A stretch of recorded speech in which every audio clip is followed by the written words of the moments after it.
Dode began with the first word that I translated, I guess now 23 years ago.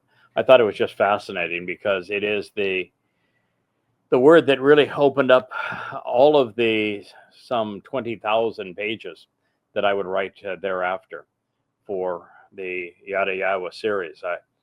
I had reason to try to translate a prophecy, and what now is my favorite prophecy. It's in 2 Samuel 7. And it's about building homes, who builds them, who lives in them, and then who will ultimately occupy them as we move forward in time. And in the midst of that, there is a line that is in Yahweh's voice, and it says that when guilt is associated with him, I'm not going to spare the punishment. And this is riveting to me at the time, because I had thought at the time it was saying, as every English translation says, that when he sins, I will not spare the punishment. And that being the case, then if it was prophetic of the Passover lamb, of course, it couldn't be true, because the Passover lamb has to be perceived as being a perfect individual, correct.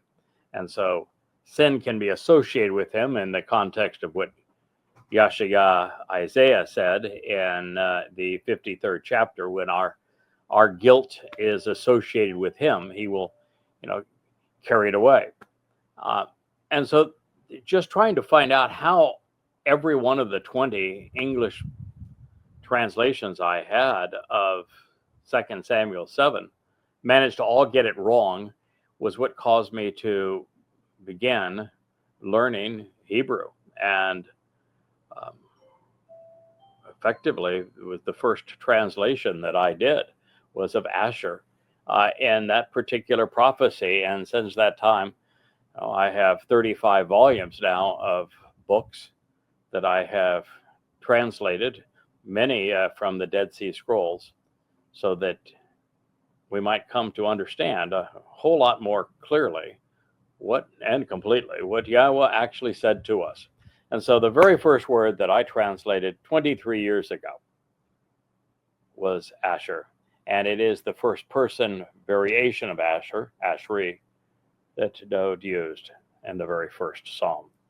So it's just a connection between us that I enjoy, and I wanted you to have a bit of an appreciation for it as well.